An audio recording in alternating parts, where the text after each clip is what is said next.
Thank you for joining me today on the Private Investigator Experience podcast. I'm your host, Phil Little. And on this channel, I talk about the cases and life of an international private investigator, as well as look at events out around the world that could affect us here at home, particularly in relation to our security and protection of our families. I look at all the cases I work on or the events that I analyze through the lens of my military law enforcement, intelligence service, and global security background. Then I just add some biblical worldview to get an understanding of how that can affect us today we live in now almost November 2025. My, hasn't this year gone fast? I've got a sweater on. It's cool. It was in the low 40s here last night. Great. I'm excited about that. The humidity's gone. So it's a great time to be alive. And if you're out working cases anywhere, it sure makes it a lot nicer sitting in a car. If you're on surveillance, it's much different than having the hot, humid weather. So anyway, now that we've got that out of the way, I've had the privilege of working out around the world. It's a little different than just the local PI.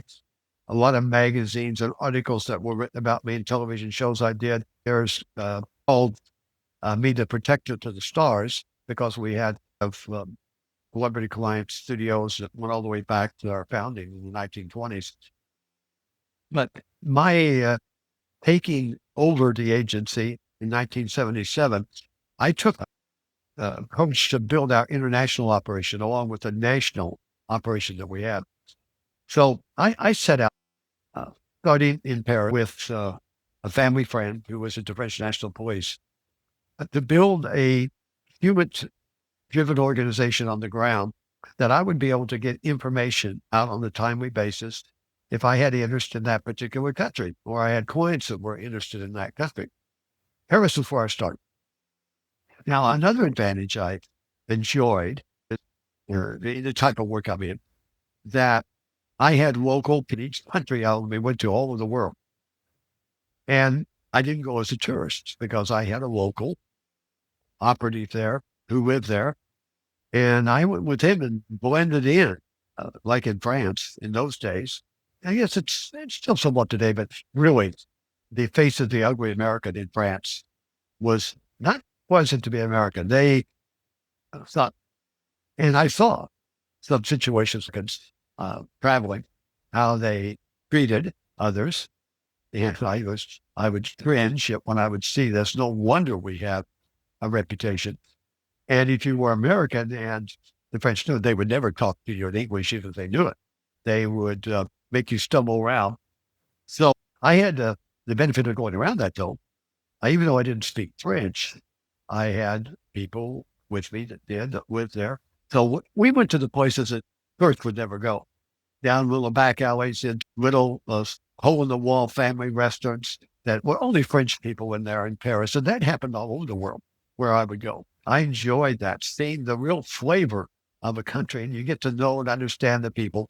Much different than just going on a tourist trip occasionally. Well, Paris was the first station that I set up. And that happened because of the friend at French National Police, a family friend, that ultimately introduced me to others contacts across Europe.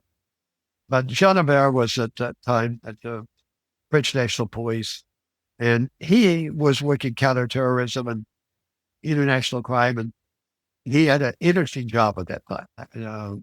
The first time I went there and went to French National Police headquarters, I saw his desk and all the files on it, but beside the desk, there was a stack of files, brown files, stacked and configured, probably 4 feet high, 3 to 4 feet high. And it was all on Carlos the Jackal. And I know I'm dating some people here, but this in the 60s, 70s, 80s, Carlos the Jackal was a Venezuelan, was famous or infamous for his terrorist activities. And it turned out, as time went on, he was credited with killing a lot of people that he did. He was an assassin, And they made a movie about him. If you can always check that out. That's in the Arca place. Isn't that I would imagine. Carlos de Jack. And I was fascinated. I would look through those files. Some of it was in French, there would be English stuff. But just looking at the photos, looking at all of the that had gone, and they had worked for years. He was so he wasn't really known. There was not a good picture of him, and uh, it was a Volkenegger type of work that went on around Carlos de Jackal. So I become of several events there in the French National Police and what was. I also was at, with Interpol when they were still in Paris at that time. They moved later down the well or down south. And I was able to go there and visit Interpol, meet with the director. And actually, I gave him one badges. At that time, the director was an Englishman who was from Scotland Yard, who was the director of Interpol. And I had some interesting operations in Paris over the last 50 years that I've operated there, starting in those early days. One of the first things that happened on one of the first trips that I went there, I was with French National Police guys. They were showing me around, and they said, "Oh, we want to take you out to the special park we have." And park, most deep O'Neill. I didn't say that right. I blotted that, but Boulogene Park, and it was out on the west side of Paris. And when you went out there, particularly at night, but even in the daytime, but in the winter, in the middle of winter, there would be these rows of, they were transvestites, a lot of them Brazil, like beautiful women. And they would have these fur coats on in the wintertime. And you would be driving around, they'd open up their fur coat. They didn't have anything on their top. And they had breasts and everything. But I mean, it was wild. And you saw this and it was like, I'm a flying boy to church going Bible Belt place. And what is this? What kind of evil is going on? But there would be cars driving around there, honking their horns. And you got on this, you get in this line, and it was quite an experience of being exposed to French way of life.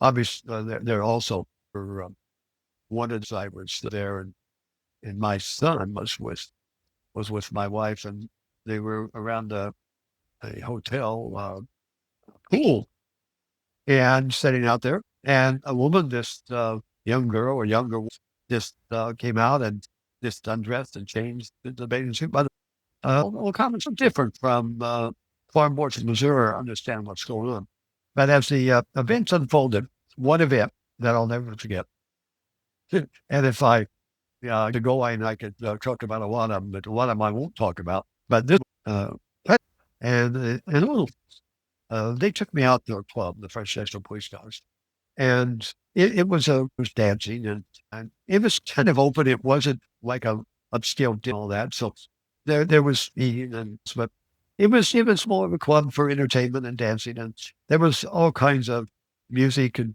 this dance. And we were aside, and I was, we were loose. We weren't really close together, and I saw this couple dancing, and she had rings on, and the couple actually they were married, which they were.